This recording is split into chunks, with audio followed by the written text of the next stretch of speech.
every week, and we thought every other week we would at least have, if nothing else, Ethan and I can co-work, and Ethan can draw. So if you're watching this, this is just, the very, very beginning of that. And hopefully it'll grow and be a sort of vibrant place where people can give us really feedback and kind of hang out and maybe even kind of help direct, like, things people like, don't like about fantasy and sci-fi, mainly art for our games. We have other kinds of games too, but a lot of it falls into broadly, speculative work. So yeah, Ethan, I guess the question du jour is, what are you drawing? Good. That's always a good question. I was thinking, based on what we were just talking about, it's always good to get a little bit of figure practice in, especially on like a weekend. It's a little bit more chill. So I was just gonna knock together, I think probably just like a figure in a pose, doing a thing or maybe not doing a thing. And based on what we were just talking about, sort of talk a little bit about like, you know definitively answering the question, is the difference between sci-fi and fantasy just the schmata that you put on top of a guy? Or alternatively, are there things about figuration at the root level that might be more influenced by what genre it's in?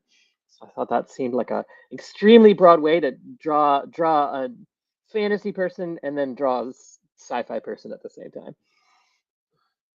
Yeah. No, I like we were talking about the fact that drawing a speculative person is first drawing. It's the question you and I both spent a lot of time thinking about: what is a person? And okay, what if there was a sapient staircase, or like in your game, or a some of the creatures in Stillfleet that are, they're definitely intelligent, but they're informatic in the game. They're based on some other silicon based life form, and how would you bring that to life? But I think it's funny to generally think about, with any humanoid, you have to first sort of have a humanoid body plan, and later, depending on the outer layer, you can skew more elven or whatever. Their stuff is made of wood, Right. or sort of Mad Max, or far future spacesuit. And that some of those choices, from your perspective, which is again fun, it's very different from sort of how we talk about these as writers, but when you're doing the art for the games, it's like more toward the end. Like, okay, all right, it's in space. Yeah, um space, yeah, crap. Right. space. Put them. Yeah, I mean, I think the really kind of delicious complication of Stillfleet that I've enjoyed since the start of the project is it takes place in the epically far future, but humanity is sort of getting the band back together. So there are all of these like it takes place in a super future context, but really based on their level of like the technology that they use daily on Spindle and Rockside on the different like worlds that they're from.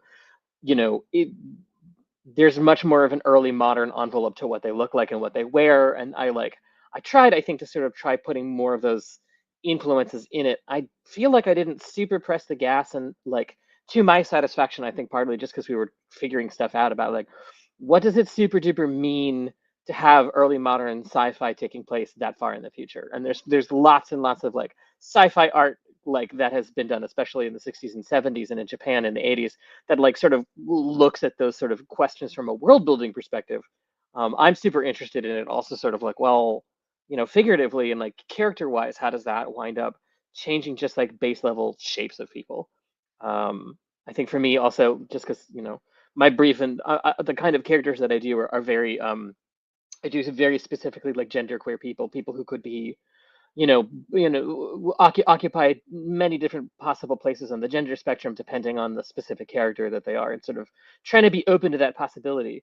And it feels like both a sci-fi and a fantasy context are both really great places to put that in, and that does change to a certain extent, like figuration and like shape of character and person. But then also to your point, like, well, if it's fantasy and it's ontologically bizarre, then that sort of gets into the much more imagined anatomy of like, how do you animate a staircase? That is also a vampire, spoiler alert. Or, for Stillfleet, like, you've got sentient mold people and like, fungal people. It's like, well, they still have to have a head, but like, what do they? How many eyes? Like, to a Right. certain extent, like face is almost like surface area unless you're doing a close-up pose. But like what a person is at like their shape layer winds up being profoundly different at that point. That's like beyond gender and genre. That's like sort of like animated person. What is? How do? Right. So I think that gets into some other questions that come up a lot in art design for Stillfleet and all our games, which is scale and sort of what is the intent of the specific illustration. So often I think of it, and you tell me if you align because I'm not the artist, but I'm thinking of it in terms of concept art. So like there's an idea, a concept, often a person, sometimes it's a moment, and we've talked through that, like a scene of someone, being harmed or healing, quote unquote, whatever that means, right? In sci-fi, it might look different than in fantasy, but it's the same idea of like, how do you communicate that? Well, I probably need two figures or a figure doing a thing to, first aid, bandaging themselves or whatever, or like a location. So we want to bring to life a weird place. Again, is it one or more figures, or is it totally just environmental, giant edificial sort of structures, big trees? What is it that brings it to life? And if you flip through rule books, you'll see this kind of mix of characters, backgrounds, or environments, and sort of little scenes. And often, like you and I both really love, just lots and lots of little objects. So both Stillfleet and Blister Critters are filled with little objects. Danse Macabre is very different in a sense, but it's still it's in a way object oriented to pun. Where you're going out and getting objects with quintessence. But so to come back to what you're doing now, maybe can you tell us a little about how you, I guess the whole process? Because so there's one question about scale and like, yeah, to your point, can you really see the face? How much is on the face? Do you leave that to the end? And maybe that's an issue of, okay, is this getting printed? The figure is going to occupy a whole page, or it's like a little guy in the corner. Yeah. And yeah, I have other questions about process, but that's one place to start, is kind of how do you think about where this character might end up? How much does that matter, maybe? It's sort of interesting because the thing that was sort of hammered home to me at School of Visual Arts for this sort of stuff specifically is there's really two main concerns when you're trying to do something like concept art, and one of them is silhouette, which is literally like the envelope like of black versus white. So for instance, if I were gonna be just creating like a thumbnail of a character, trying to think about their pose, I might wind up doing something. Great, it froze. Oh boy, that's what I get for having a Intel. If anybody wants to get The thing we're not seeing is I see, you're drawing more and it's just sort of yeah, there was delayed. a bit of a Yeah, pause on it. If that's anybody okay. wants to front me for an M4 Mac Mini, I'm all ears. Actually, I'm going to switch pencils over because this one is not. I think it's a little too dynamic for what I need. So yeah, character-wise, in terms of when I say something like the silhouette or the thumb, a thumbnail is just a small figure or scene that you're just trying to rough out, like really the composition at its most abstract form, like light, dark, where a person is placed, like what feels right for the scene, and you wind up, because they're so small, you can do like dozens of them. So you wind up really sort of, or like however many you are, depending on budget and time for a project. Um, in terms of silhouette is really where you start knocking out like what space the character occupies. And it was sort of like hammered home to me that there are certain things you don't do that are just easy wins for character silhouette. Like if you're doing something like I'm doing right now that's like more a robot or robotic, you can already start off making the joints more stiff and rigid. You make sure that there's no overlap between like the arm is not in front of the chest, and that's something that you can get away with when you're doing like a scene that's fully rendered or you're doing like a real drawing. But like at the base level, when you're trying to figure out what a character is, you try and make sure that none of the major limbs and none of the major areas have space that overlaps or occupies with themselves. And then like the kinds of joints that you make and the kinds of shapes that you make are where you start figuring out the character. So that's, um you're talking about the sort of concept art, because I know if Totally. you were illustrating a scene, often people have their limbs in these sort of different configurations, so that you might do two steps, it sounds like, where a concept or two different kinds of illustration. One is just really clearly showing a kind of guy, we often joke, right, in sort of internet slang. Yeah. And then the other would be a scene where you don't, those rules wouldn't apply the same way because you're trying to be more naturalistic, basically. Is that fair to say? And Right. something you're bringing up here? Concept art is in a really weird place right now. I mean, I'm not even going to get into a discussion about like AI, which is its whole other kettle of fish on fire. Um, but beyond that, it's in a weird place, I think, because so many people enjoy looking at concept art by itself.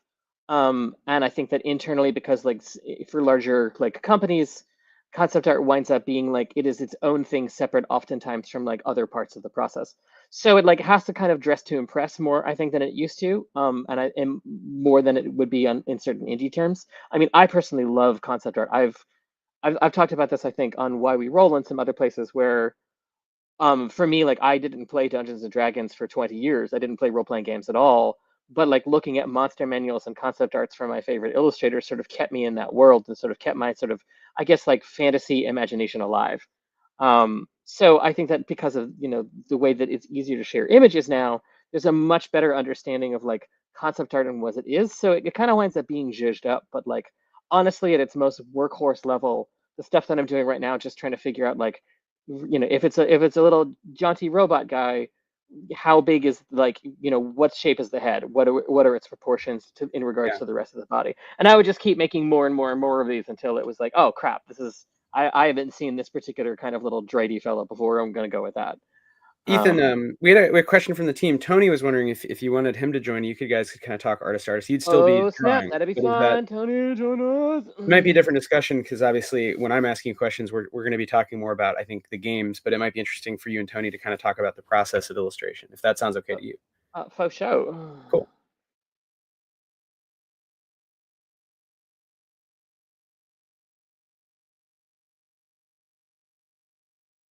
Cool. Okay, I just shot him the link, so we'll see if Tony can join. So we might have a fun little mashup, That'd be and dope. hopefully we'll do more of these, and we'll get more and more of a sense of basically different people's process, and yeah, maybe walk through, maybe have guest artists eventually. Who knows? This is really just a lark, so we'll see if people like live drawing. I know I enjoy looking at drawing, and often, as Ethan and I realized, we have to do this stuff anyway, so why not? Yeah. Okay, so we're talking about concept art. So I had Yeah. another question I'll throw out, but I do want to get back to this kind of question of scale and how are you thinking about, for example, in this figure, even if you don't know exactly, you know, who this is going to be in which book, this isn't actually on the list, right? This is just you started This is a new just a drawing. this is just a figure, and it is sort of funny because like, the way this stuff typically works is, one of the things we talk about, like, oh, everybody always talks about like, well, somebody's like, that's not a sketch, it's really well rendered. Like, this is something you see online a lot about like the difference of like a sketch versus finished art. Like I'm kind of hypergraphic and I'm always drawing, and my sketches look wind up, even my like light work winds up being either like crazy sketchy because I spent 10 seconds on it, or crazy sketchy because that's just my style, or like extremely well rendered. But the difference ultimately sometimes between a sketch and a not sketch is if you're sketching something, it's just open ended. That's like the meat and potatoes of like making a lot of art and practicing because you're always sort of trying to practice. Um, a brief is sort of like if this were a character like that was a specific one from Stillfleet, like the new book, which we're going to be working on very soon, very excited about. Um, I would start with the personality of this character, or like it's different slightly with games with because you've got character class, which is a really interesting sort of way of organizing people and information. But I'd start being like, oh, if he's like from a nature planet, or is he from like an oceanic world, like, and he's like not quite a person, or if he's like a different kind of like sapient species, that would change everything at the very beginning, and I'd be working towards that idea. Just right now, like when I'm doing sketching, is a very different process because I don't know who this guy's going to be. I'm just sort of going with the feeling. Like I wanted to do somebody of a at the moment indeterminate just gender. I had an idea in a pose of like them kind of like gripping onto their like collar, like and kind of like, oh crap, am I in trouble? But like, kind of in a hot way, like kind of in like a model kind of way. Um, and I sort of just I'm going from that pose idea, and sort of figuring out a character from there. So it really is. It winds up being like, is it top down or is it bottom up? I think is the biggest difference. And concept art, for the most part, when you get down to like a brief and a character in a book, it is top down, and sketches in a sketchbook are often bottom up.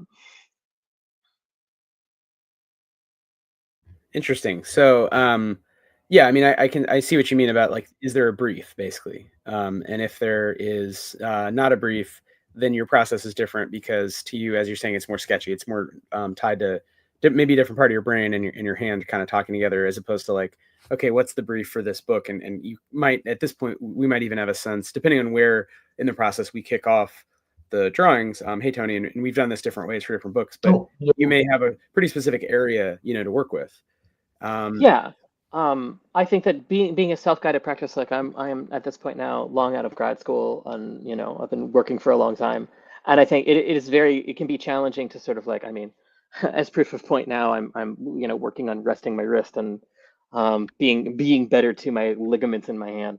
Um, you being self-guided means that like a lot of stuff that you do, and I talk about this a lot, has to be kind of does triple duty. Like, oh well, I need to shore up on like how the latissimus dorsi works on like a figure, or like I don't really know how to do a relaxed like standing pose with a certain like leg gap. So you wind up doing that, and you're like, oh, well, I've got to practice a bunch of sci-fi crap because I'm doing like a commission. So then I'm okay. Well, then I've got like I can start stacking stuff. It's like I want to do a character with strong lats in a sci-fi pose in a particular way, and then you just sort of like go to the races doing that kind of stuff. And that's not to say that sketches also, you can give yourself a brief when you're sketching and it winds up being like there's tons of like they're very popular on social media of people who will like draw armor based around different birds. There's a particular artist, a Korean artist, I believe, who has this series of like dark fantasy armor based around like if it's an egret or a penguin, and they're just finding a picture on Pinterest or online, and they're just like using that as the brief, and like I guess it's more of the word of like before this word got fucking ruined by AI, it's a prompt for drawing. And that sort of thing can wind up being very helpful if you're just like, I don't know what to do. The blank page is super intimidating because like a blank page is always really intimidating. There was I don't think they do them anymore, but there's a fairly popular artist that did a series of like uh, armor based on different Pokemon. I love that. And so those were super cool briefs, and just in that way they had a lot of existing shape language and existing concepts to kind of pull from. So it was even there was even more for them to kind of pull from. And then some of what they were practicing at that point was um, like extrapolating, like what makes this Pokemon, what makes this monster design work, and what makes it read as this, and how can I kind of transition that into something that is uh, inanimate, but also, I guess depending on the specific piece he did, some of them had some biomech kind of stuff going on. So those Right, were cool. you gotta press the gas a little bit. Like, Yeah. and I feel like, I mean, and Wythe and I were just talking about this before, Tony, and I feel like, I mean, definitely with Blister Critters, I'm sure this is like on your mind, like the difference between something that's alive and not. Yeah.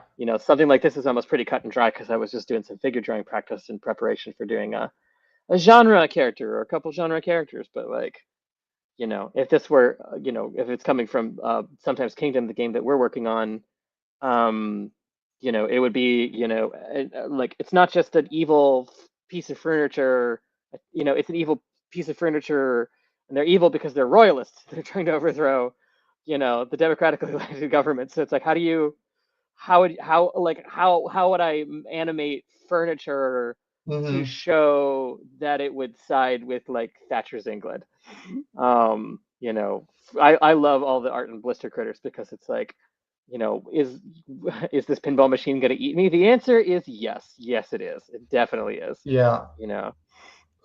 No, that's definitely something that would be so like a lot of the stuff that I do for Blister Critters, especially in the newer round of artwork, where I definitely found more of a like a cartoony groove, I think, with how expressive. Like I Mm, definitely think a lot of the existing artwork in the core rulebook and some of the uh, like surrounding stuff is still very expressive, still very cartoony.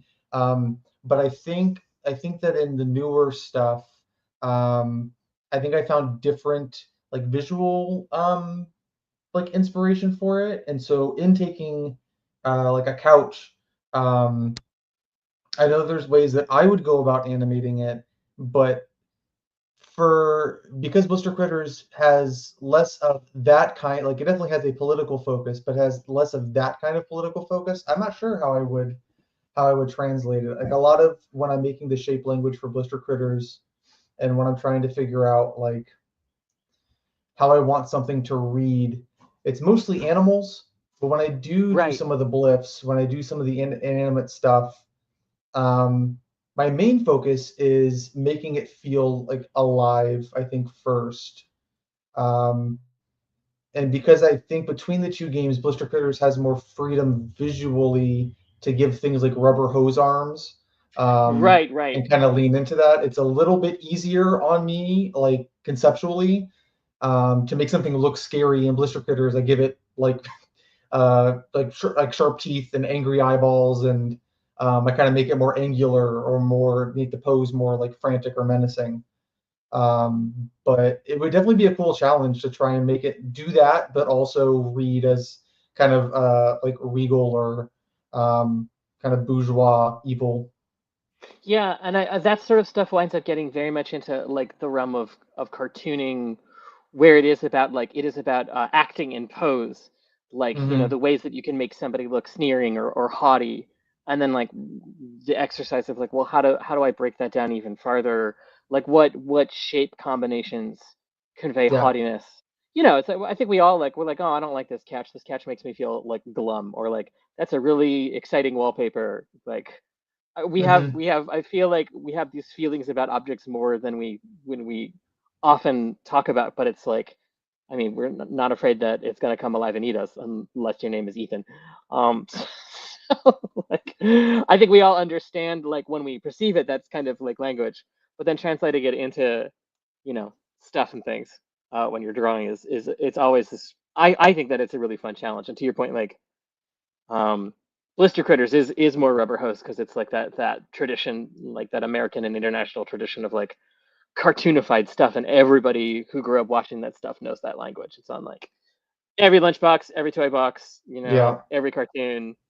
Um, and I You just feel give it like, a row of Yeah. sharp teeth and some angry eyeballs, and that's all you need. yeah. Well, speaking For of oh, that sorry, go language, ahead, I, Mike. I I think that's also interesting to think about the Blister Critters out of a cartoon tradition. The language is the surface of the thing, like it's a cartoon, it's flat.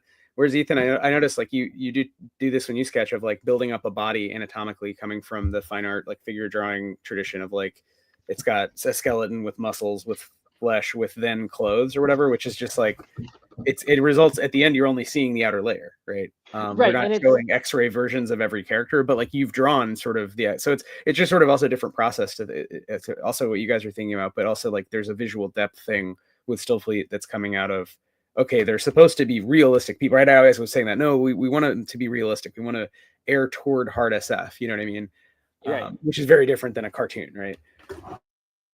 Yeah, and it is sort of interesting. Like it can be very challenging, I think, to explain to people um, that realism is really an ism. Like the the human mind is insane. Like we exist in this virtual reality soup.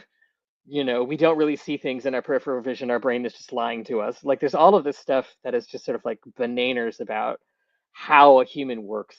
Um, and like realism is about it's like a seductive process of trying to feel like you are immersed in this world. But then like for actual realism, like what I'm doing right now is honestly kind of just an exercise. I feel like if I were a little bit more, if this were more on deadline, or if I were really trying to create like a character I felt like who had like tons of personality, I wouldn't. I mean, I'm mostly doing anatomy just because I find anatomy so pleasing.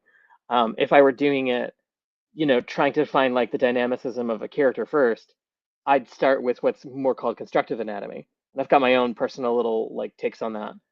But it's like I do what I always do, which is like really thin arms and like a really barrel chest, wide hips, and then I would do the legs 1,000 times until I get the pose right because I'm not super great at drawing them. That's actually what I've been working on this month. Um, but like if I were doing it this way, and the way that lots of people mostly do it is you just start with shape forms. Like you just start with cylinders, you just start with like circles. Um, and that's perfectly great too, because to your point, Why it's like it's not going to matter. Like it's going to be covered in clothing, and you could just keep making these shape forms detailed enough so that there'd be really no difference. It's exactly right, like what you're saying. Like I find mentally working with human anatomy, it's a little bit easier because I have that knowledge, and it's more pleasing, so it keeps my attention going. And then I find out like especially with something like Stillfleet, where a lot of things wind up having this totally beyond or totally bioorganic bent to them.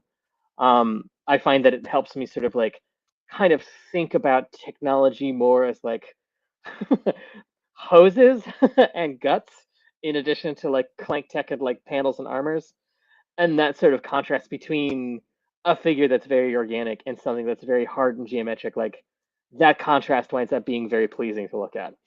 It's like Yeah. very, very classic design. Because technology, even the classic example in technology studies, is the spear integrates with the hand, because it's, the hand is this kind of weird pneumatic, like it's got all these liquids inside under pressure, and it's not actually the same as the spear. The spear is this hard thing that you just pick up. The hand is this weird pneumatic device that can get infections, or it's like, it's bizarre. Carpal tunnel, right? You could have nerve sheaths that are constrained, and signals Hey, are yeah. lost. Yeah, exactly. There's signal disruption that it's not black or white, but you could sort of lose. You could have like peripheral neuropathy, right? You'd have all these issues. So it's interesting to think about how drawing speculative bodies, even if they're just future, they're post-humans, but they're basically humans. But you're trying to keep that in mind, and what that lends to as a designer, visual designer, when you're thinking through, okay, what do they wear, what do they eat, all these things. So we had a question kind of dovetailing from this from Taylor in the chat, thinking about how these two games styles and shape languages also totally change the layout on the page. So that feels like both Tony and Ethan kind of a, okay, how do you sort of That's bridge interesting. these deep questions around visual design within the work of illustration? So ultimately, like we say, we're only seeing a 2D version, to, okay, it has to live with a bunch of weird text and weird graphic elements. So It's funny because I feel like we actually ran into this with the Coral rulebook, where just by trying to, like, there's a page count and a page limit, and that actually affects the price point of the book or profit margins. But then also like how, like, ultimately they're sort of design questions, and I often default or defer to designer stuff. But like we ran into that with, like, especially the bestiary section of like encounters, because some of them are like very bizarre shapes, and I wasn't thinking about like page layout when we first started. Eventually we got to the point where I sort of wised up about it, and I was like, oh right, yeah, the FPOs are going to be a certain envelope, and if I'm going to save myself a bunch of time, so you wind up with sort of, and then you start seeing why concept art looks the way that it does. It's like standing poses take up like a vertical, you know a rectangle. And so basically sort of hit on like basically three, where there's like a rectangular pose, a square pose for the weird guys, and then a vertical pose for the really, or the horizontal pose for the really weird guys.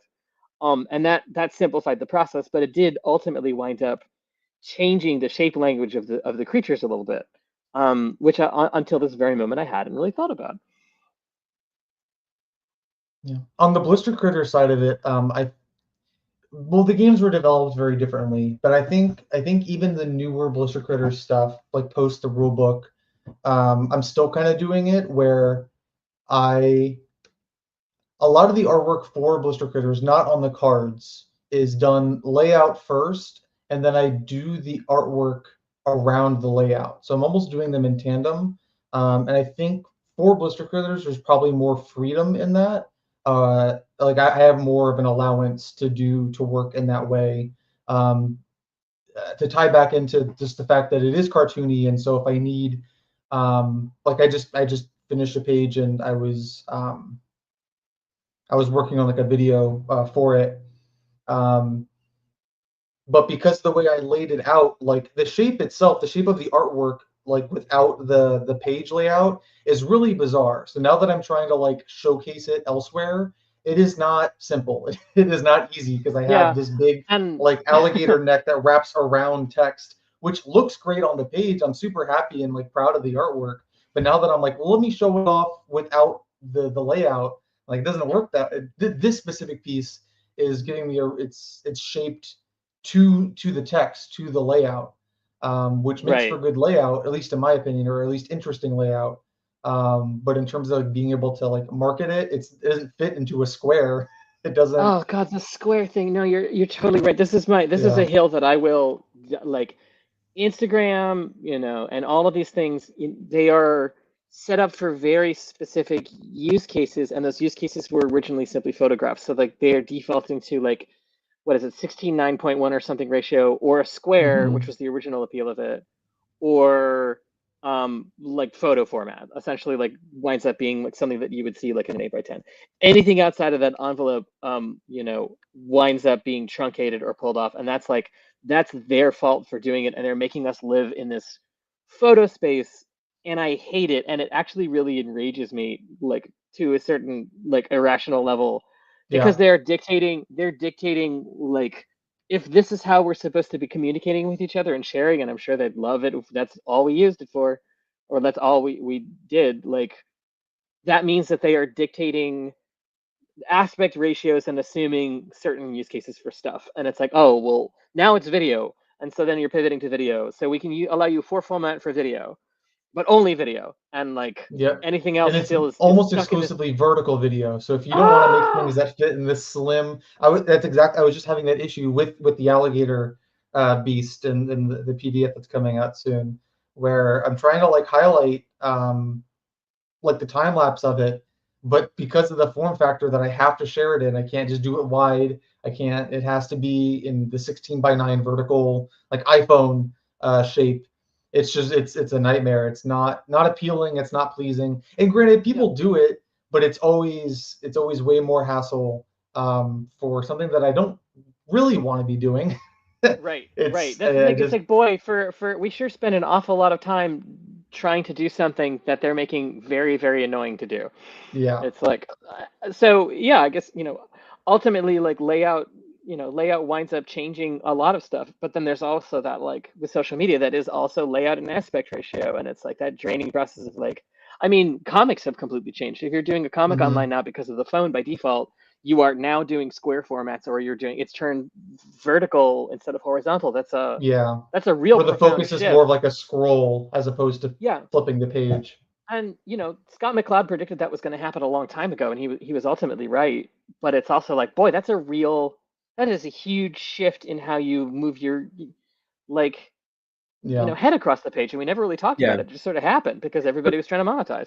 And you can go back the other way and see how the rise of newsprint made certain formats possible and cheap and had a wide reach. And before that, like art was consumed by elites, the art that had, you know, any level of good figuration really, and was often, you know, thinking of like paintings in like medieval and early modern Asia were like, you know, panels, and they were scrolling, you know, and it was even in like the 19th century in the US, there were like famous painters who did these like super long scrolls where it was like the Mississippi, and they would bring the scroll of heavy canvas to New York and exhibit, you know, the Mississippi and be scrolling along, and you'd be sort of floating in that river. But it was all oriented like very long left to right or right to left sort of experiences. Newsprint, you know, kind of takes some of that and bundles it differently, but it's kind of big, these broad sheets, literally coming from the broad sheet tradition, from like one big sheet where you cram a bunch of crap on there. And as you guys are pointing out now with digital media and phones, things are smaller and definitely more vertical. And that's like a strange thing over time, to go from larger and larger formats that are experienced as a group, as a community, to smaller and smaller formats that are experienced as atomized individuals. So it's also related, I think, to kind of mass media and capital, right? And the role of like one consumer who buys a book versus like, let's all go down to the barn and see the Mississippi, you know, scroll along as like a giant 400-foot painting or whatever. The cyclorama era, what a glorious time to be boring. I mean, I'd say how glorious, charming thing it is, but it's also like, oh my. Do y'all want to do that for our next crowdfund? We're gonna we're just a traveling cyclorama on a steamship. I think it'll be enter the future, like almost literally, but yeah, in glorious 2 dimensions.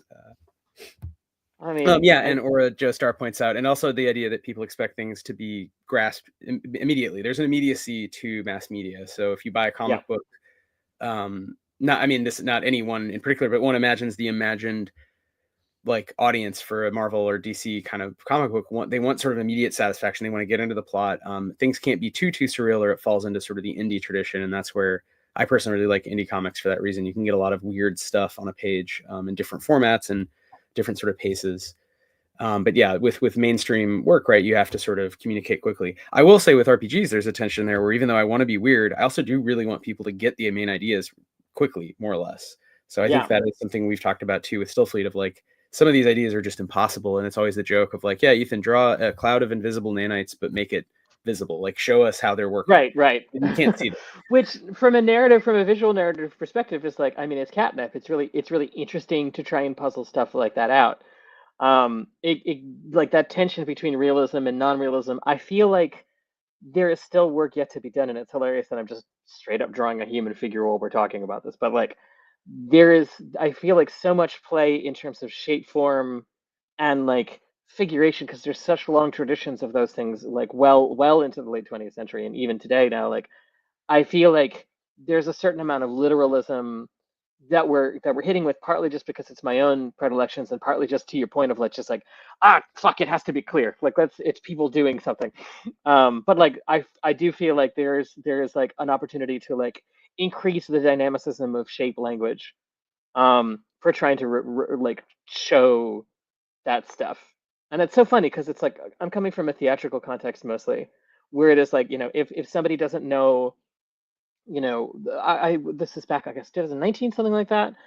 I was asked to like, oh, this has got to be a Holiday Inn hotel, like an old holodome, but it also has to be a coyote, and it also has to represent this person's childhood, and the actors have to be able to sit down at it like a bar. And I'm like, yeah, no, I got this, no problem. Like, I could do that, because it's like, ultimately, like, it is people operating with an object in physical space, and the onus is on like the director and the actors, and then the audience is expecting like a certain level of surrealism, because it's theater. You're using your imagination more. It's very hard to do that sort of stuff with RPGs. Um, simply because I think the cognitive load of juggling stats and numbers and imaginative characters and scenarios is already so high that then like wanting that extra layer of abstraction, I mean, it's tough. It's tough to expect that of people, even though I desperately want it. To your point, it is like, you know what? Like, that's a lot. They're in a techno jungle and they're running away from like robo-bees. It's done. Um,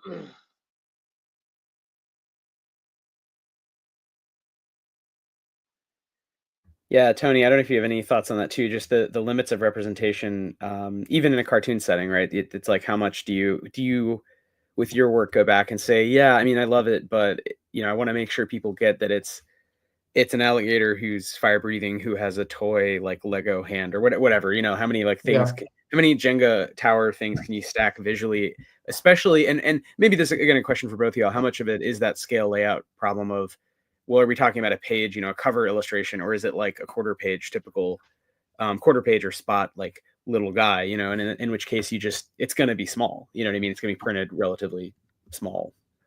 I feel like for Blister Critters, it's funny because I don't feel those pressures when it comes to abstraction. Almost,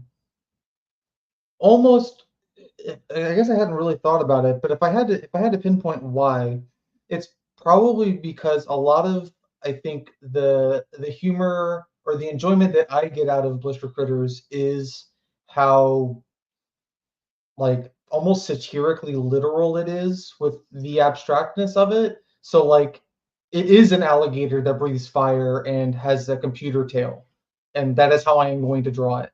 And that is who you are interacting with in the game. And like, for me, that's funny. Like, the abstractness of it, and then making it literal. Like, it's a gumball machine that is alive.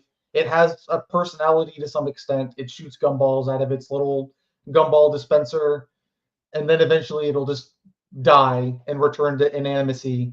And in Blister Critters, all of that stuff is extremely literal. And for me, that's so absurd that it's funny, and like, that's, there's like deeper, Right. like, I guess, ways to extrapolate and have it not be so like on its face.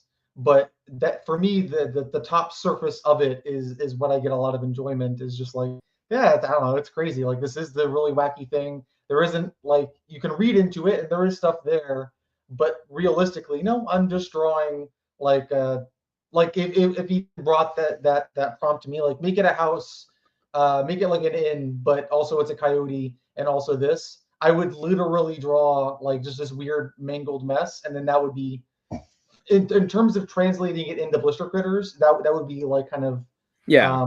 the end point for that. So for Blister Critters, maybe because of the direction I've taken certain things like that, I don't feel kind of like an artistic stressor in that way. If anything, the more abstract I make a thing in Blister Critters, the more literally silly it kind of ends up looking, and that is for Blister Critters the end goal in most cases. I will say though that when like just on shape language and how it does change when I go to make things that are intentionally like the bad guys or the things that are intentionally violent. I know that when I'm doing it, sometimes it more and more it's more conscious. But when I was starting Blister Critters artwork, I would make like the beasts, like the actually violent or the actually aggressive animals in the world. I would always draw them more realistic than their like critter or like player character counterparts. And I feel like in the newer illustrations, I've kind of balanced it out a little bit, where it's not necessarily there's more like anatomical focus for the animals. I'm definitely giving myself more outs now than I think I did in the rule book. Like the one that always comes to mind is like the noodle illustration. It's like the cat with like the iguana tail that we used for a bunch of like the marketing. And that was one of the first illustrations that I did for it. And obviously it's not super anatomically correct, but there was a lot more focus to having the shapes of it and having the legs. Like the iguana legs are more or less iguana legs, the cat legs are more or less cat legs, and that kind of thing. But the more that I do, the more that I go into it, the more I'm allowing for the shapes to be a bit looser and more not abstract, but I guess more interpretive. There's probably a better artsy word for it. But like at this point, I'm almost like, as long as it reads as iguana, like I'm good. I'm not going to worry about hitting every knuckle and every bend of the leg. And sometimes that is important. Sometimes that's what makes a certain read away. Where like with what Ethan's doing, if the humans had like 3 bends in the leg, like 2 separate knees, it would probably start looking less human. So to a certain extent, like animals have legs that bend backwards, I got to make sure I have them at least bend backwards, at least a little bit. Otherwise, just give them a big, again, rubber hose leg, which also works, I guess, depending on, the context. Yeah, totally. No, yeah, it's like when are you drawing on something for inspiration versus trying to represent it, real, veristically, whatever, like real in a real looking way. And I think, yeah, with the cartoon, there's less of an expectation that it's real, but there is still that expectation that, right, like, okay, if it's supposed to be a cartoon iguana, you have to caricaturize iguana enough that anyone could see it and be like, cool, a cartoon iguana, as opposed to like, I don't really know what that is. Obviously, there's people that push the limits. I'm thinking especially of kids' cartoons where like, I never understand what animal, like when I first saw SpongeBob, even I was like, I don't know what any of these things are supposed to be really. That's funny, whatever. But especially like things like Bluey or something where it's like, oh, it's a dog. Like it doesn't look to me like a dog shape, but it's acceptable because whatever. I guess you're just kind It's of kind of told. like built on a history of like similar dog shapes. Like I'm sure, like yeah. You know what I mean? Like if there's enough other characters that aren't Bluey that are registered as dog, there's probably like an accepted like, well, as long as it's kind of like this and the ears kind of look like that and the nose kind of has this shape, it reads as dog. Oh, it happens with Line and especially with Line, which is the texting service. It's like the hegemonic one in Thailand, and I know it's used throughout East Asia, but in Japan. But it's the like all the characters. It's like that. It's like these. Okay, well, it has this kind of ear, so I know it's a cat. But to me, it's not like a good cartoon cat. It's like a shitty blob that has little ears. That right, like, cool, but it is signaling cat. Shitty blob. It is a shitty blob based on different cultural reference for what cat is. And boiling it down. The shape languages wind up getting so simplified down, and they're so culturally like the context winds up being. It is its own sort of like visual. I don't want to use. I get really technical about this. It's not technically a language, but it is like that visual in quotes language that like is really important for speedy information, like an emotional like conveyance, and especially with like memes and shit. And it's like it is so different, like context wise from culture to culture. Which I find super fascinating. Although emoji are forming this kind of like new hieroglyphics, which is somewhat global, but has these regional discursive, prosthetics or whatever. It has these regional variants where, okay, that people generally, millions and millions of people know that this means cat, this means dog, whatever. But generally there is this kind of global emoji culture, which I don't think totally existed in a graphical way. I mean, a lot of people, because of US empire, know the words cat or dog or whatever, right? But if we think about a single weird little glyph, would emojis read? I mean, this is a hard question to test, but if we had time travel and you went back to like World War I and went to every continent, how would people understand? What would they guess the emojis meant? So it's getting away from game design, but I think it's an interesting question of like visual language and how these things develop. It did make me think of something, because Taylor said something here that I was thinking as well. So it reminds me of SpongeBob when they get ultra realistic to convey horror. I love that coming from Ren and Stimpy. That was a huge part of Ren and Stimpy too, the gross out cutaways. And I know, Tony, we talked about that. But Ethan, I think we've talked about this too. Like, when do things need to be more or less detailed? So there's kind of scale. There's a kind of inside or outside. Is it just a flat surface, or does this character have this kind of multi-level depth that's built up to inform their construction? Right. How realistic is it? Realism itself is, realism versus representation or symbolism or whatever. And then there's another one of like just how much time do you spend on a given element versus, okay, the background is just going to be sort of a wash, which, we often do graphically in books on purpose so that the art is highlighted. The art is really foregrounded because the background is just a weird blur. And then the text, the text is clear and it all lives happily together. But I mean, again, for both of y'all, sort of how do you use basically those different levels of attention and realism? And it's interesting, Tony, you talked about that I didn't realize that like you shifted over time the realism and brought it all in the sort of the same world, as opposed to the realism marking out, a difference in kinds of characters. But I'm curious, Ethan, like, I don't know, for something, whether it's sometimes Kingdom or Stillfleet, if that's something that's part of your practice, or do you tend to give things an even wash of kind of, realism?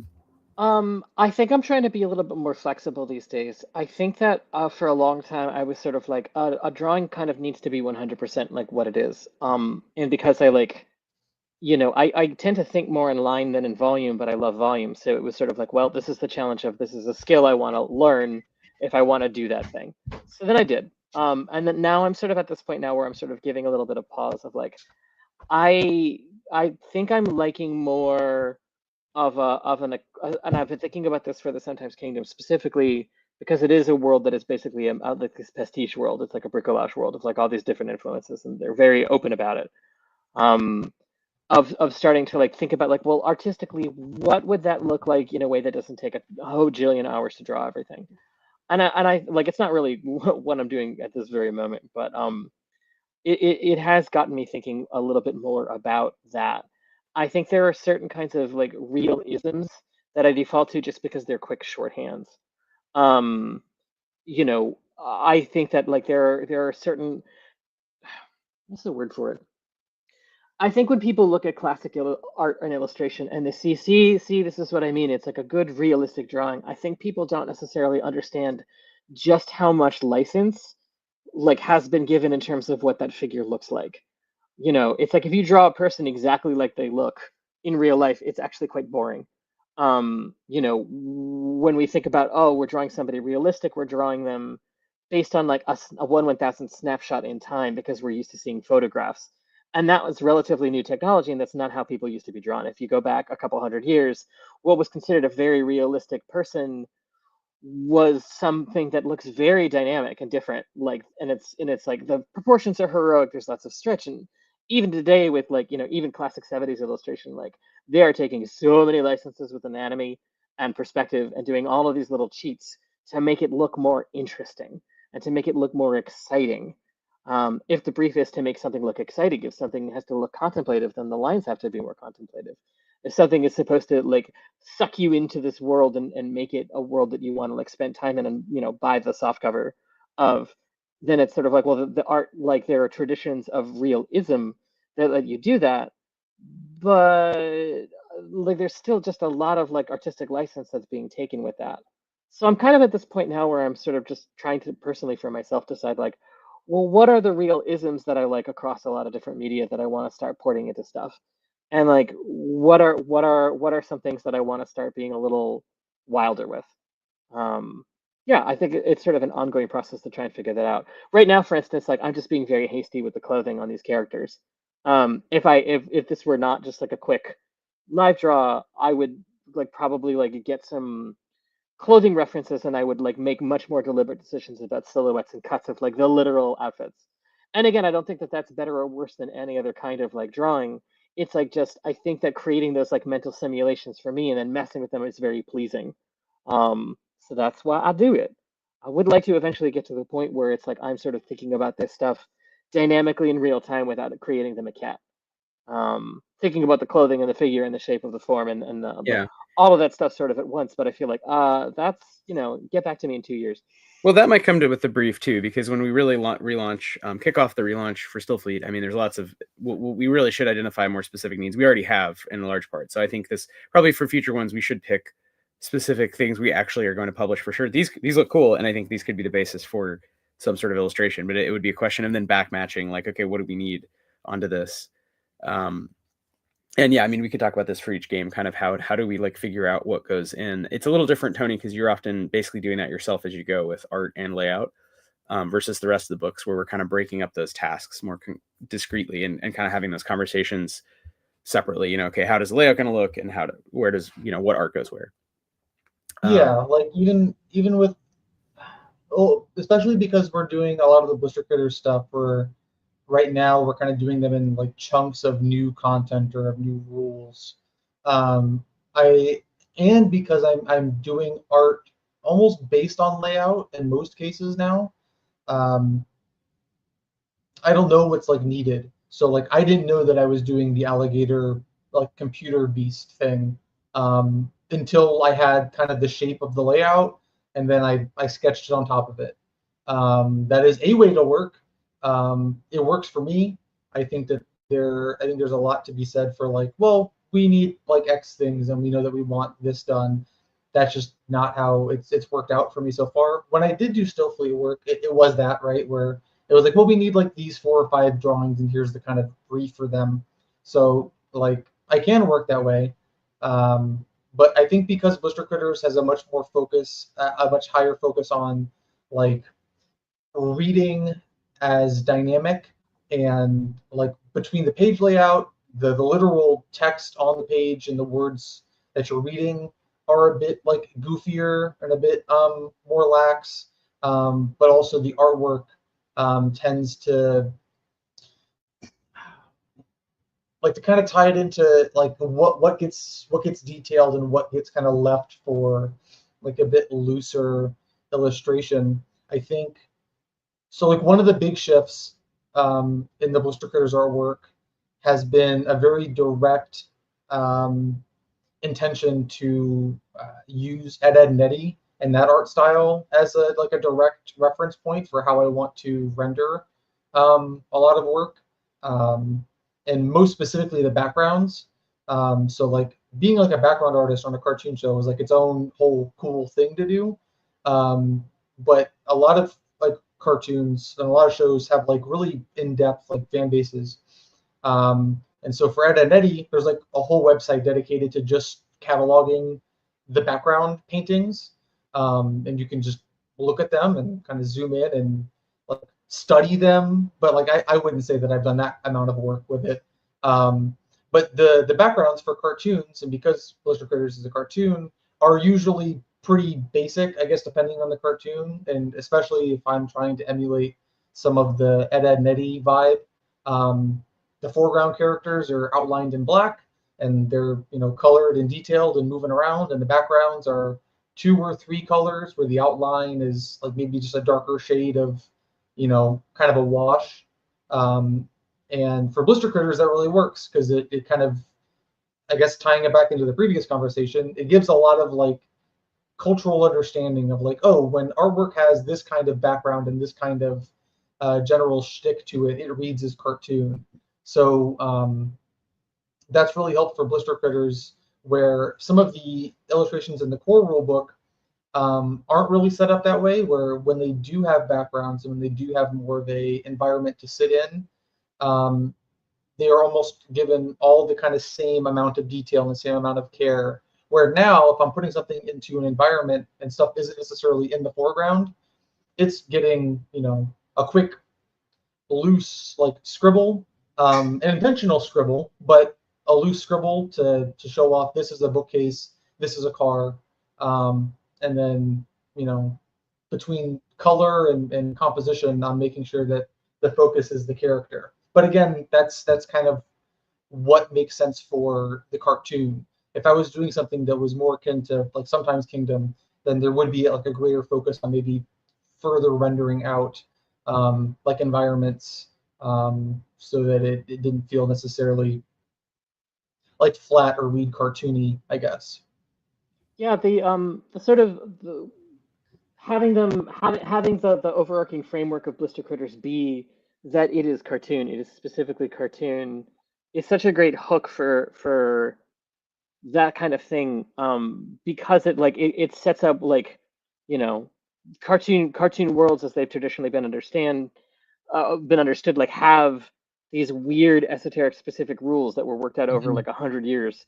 And then also to your point, like there are fandoms that like know and expect certain, like they're looking at details, they're looking at this, they're looking at that. But then it winds up having this framework that allows for very specific, like, prescribed sort of things to happen. But then within those particular prescriptions, like the sky's the limit, because it's anything can happen as long as it Yeah. like hits the bill on that. I like it was sort of lost in the adaptation. I thought the adaptation is really good, but the cartoon of like Castlevania, the original games are supposed to take place in a monster movie. That's why they're so crazy. Like every like Castlevania 3, the Nintendo game, like starts up with a preview, and then like you literally see the flickering of like the side of the film like going by. It's sort of like you're not just fighting Dracula, you're fighting Dracula and his horde of monsters inside a haunted house inside a movie. And it's like, I don't know if it necessarily added like that much to the actual story, but part of me always wanted it to like keep going in that direction. Yeah. I guess it does in terms of like, well, you're fighting Dracula and the Grim Reaper, and then also like Medusa and every monster ever, because he's like his interior decorator. He's got the hookup. He's gonna put every single monster in his house. So that's cool, but I always wanted it to go farther than that. So it's really cool to see that's the like, that's the overarching framework stylistically. Like it creates all of these like really great expectations and a lot of clarity about what it is. Yeah, I think it also helps like players too, like players and producers, like to try and get into that mindset, because I feel like they're like for any game, even for any RPG, I think that the artwork and the layout and all of that kind of works in tandem to bring people and get people like immersed in what's going on. So for Blister Critters, there is a desire on my end, to evoke like those feelings and those like quick reference points. I think for some folk, like they grab it right away and they run with like the cartooniness.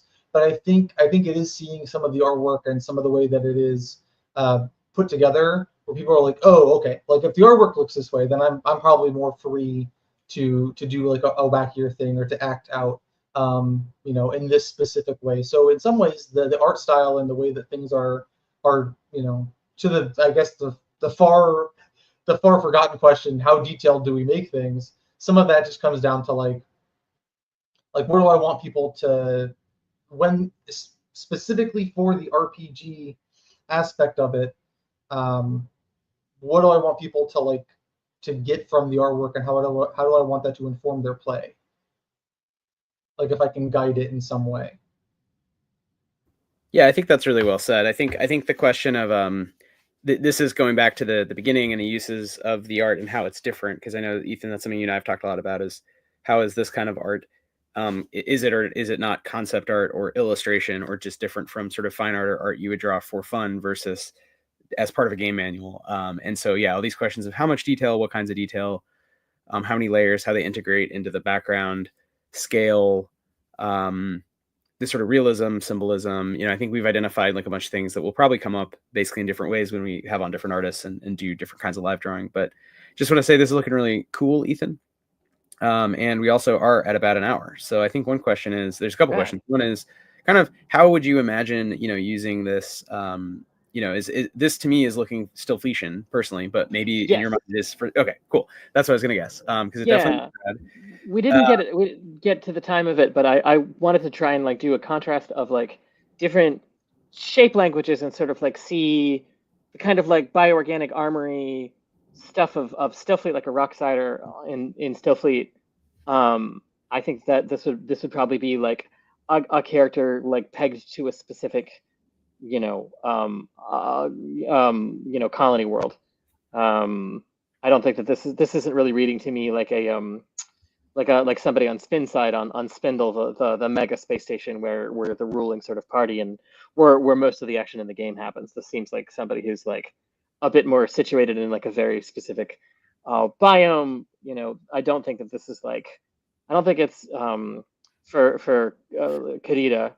I'm not sure where this would be from, but there clearly are some sort of like environmental concerns being, Yeah. seeing as how he's mostly uncovered, he's pretty casual about them. And then, for here, I'm sort of like adapting this one more like, well, if it's a fantasy bent, I think I just for fun's sake, like doing the opposite sort of like pieces of it. So this would definitely be like a Sometimes Kingdom thing. And I think that like what you were talking about, Tony, has got me thinking about like, oh, well, what is the fiction that like people live in the Sometimes Kingdom? Like the joke is that they're kind of self-aware that they're in like a realm that's fantasy because they have Earth connected to it, so they see what a regular world with physics and no magic looks like. But that's got me thinking about like, I think that like I would want to start conveying more in the art that it's sort of like, it's basically like I've seen so many historical naturalist photos and like so much naturalist and botanical art from the past. Like I kind of want to maybe to sort of up the quotient of that a little bit to make it feel like a little bit more like they're existing in a field guide. Not necessarily schematic, but just sort of like a little bit more like, I think fantasy now has so many different vibes attached to it, and like the kind of super rendered, super oil painty stuff of Dungeons and Dragons is so dominant now. I'd love to try and like take it to this place of like a little bit more indie comics, like a little bit more like older 20th century stuff, a little bit more like focusing on like line and face and character. Because it is so different from Blister Critters in the sense that like it's the same thing. It's like same but different. It's like if you're I keep using this example. If you're attacked by like a chair in the woods, like that is a deadly encounter, and you don't want to see that chair, because if a chair's in the woods, it means that they're like, oh crap, they're like out here like robbing people. I gotta deal with this chair. So it's like the joke comes from the situation. But then if it's artistically and like, expressively rendered in like more of a Gustav Doré or more like an early comic book kind of way, then the joke isn't the cartoonish bit, the joke is that it's deadly serious. And that's like stylistically totally different, even though it's like very much still like a wacky thing is occurring. So that's food for thought for me. And this gets into like genre too, and we'll probably have to leave it here, but it's it's like the difference between like parody, which is often you're tying it to one other piece of one very specific thing, basically you're making fun of, whereas satire, which I think is more where we live, somewhere between earnestness and satire, is more about larger structural genres of art or genres of activity or sort of political realities that we're skewing.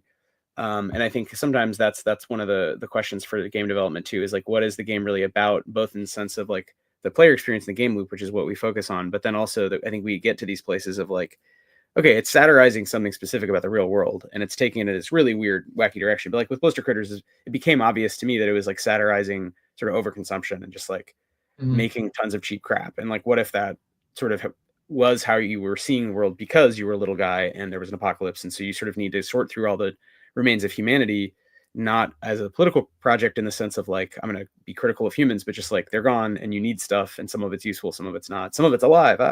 And so that sort of dimension, I think, informed, at least for me, I'm not drawing the game, right, but like in terms of what to highlight and how to talk about it. So I think maybe, Ethan, to your point about Sometimes Kingdom and how to tie it into other visual regime stuff that's out there, from D&D to Doré, right? 100 years of fantasy stuff. There's a lot. But also, what do you want to kind of highlight as the thing that the game is commenting on, maybe is another way to say it.